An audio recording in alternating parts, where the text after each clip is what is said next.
موضوع پر وَلَنَبْلُوَنَّكُمْ بِشَيْءٍ مِّنَ الْخَوْفِ وَالْجُوعِ وَنَقْصٍ مِّنَ الْأَمْوَالِ وَالْأَنفُسِ وَالثَّمَرَاتِ وَبَشِّرِ الصَّابِرِينَ۔ اور دیکھو ہم تمہیں آزمائیں گے، وَلَنَبْلُوَنَّكُمْ ہم لازماً آزمائیں گے تمہیں، بِشَيْءٍ مِّنَ الْخَوْفِ خوف کی کیفیت طاری کر کے، والجوع بھوک فقر اور فاقہ، ونقص من الاموال مالی نقصان، والانفس جانی نقصان، والثمرات اور ثمرات پھلوں اور میووں کا نقصان۔ میرے نزدیک یہاں پر ثمرات کا مفہوم ایک اور بھی ہے۔ ایک تو صاف تھا کھجور کی فصل تیار ہے اور غزوہ تبوک جانے کا حکم مل گیا، کون اتارے گا؟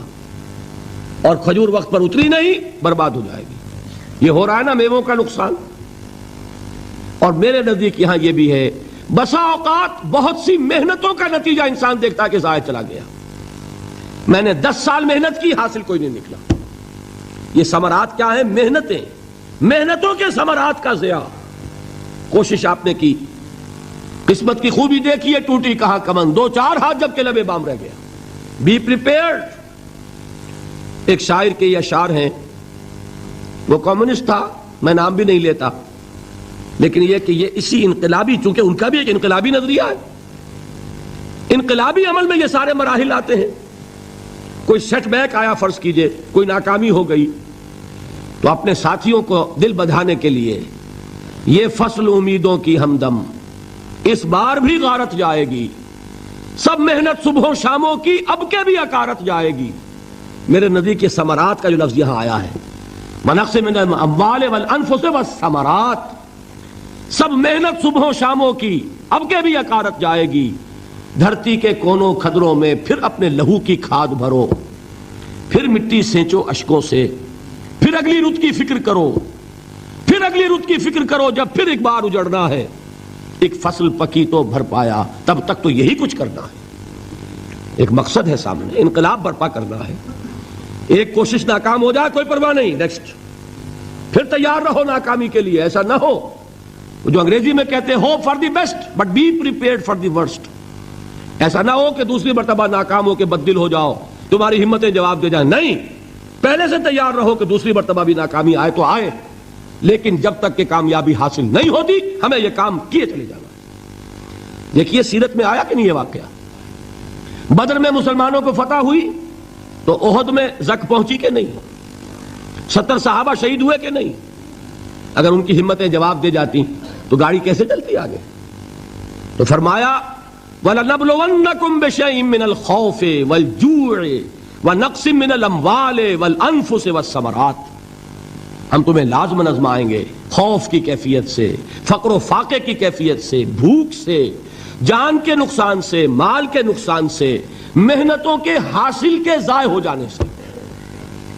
وَبَشِّرِ الصَّابِرِينَ، اور اے نبی بشارت دیجئے صبر کرنے والوں کو۔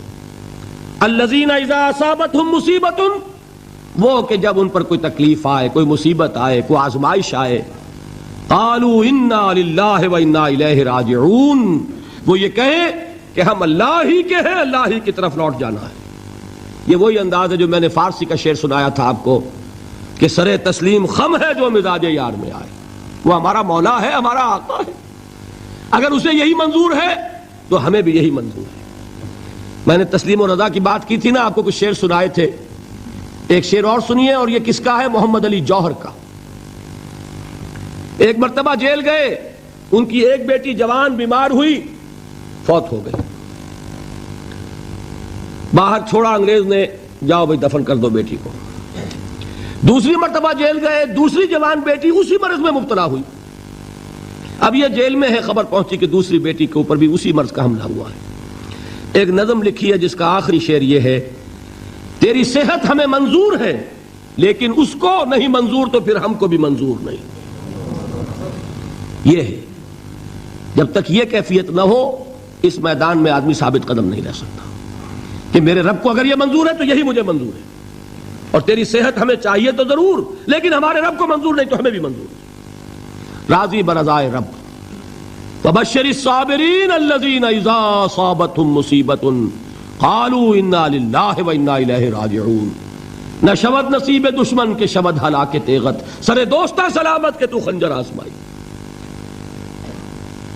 اولئک علیہم صلوات من ربہم ورحمہ، یہی ہے وہ لوگ جن پر ان کے رب کی طرف سے عنایتیں ہیں اور رحمتیں ہیں. وَأُولَٰئِكَ هُمُ الْمُهْتَدُونَ، اور یہی ہے وہ لوگ جو کامیاب ہونے والے ہیں، ہدایت پانے والے، ہدایت یافتہ. اسی سورہ بقرہ میں ذرا آگے چل کر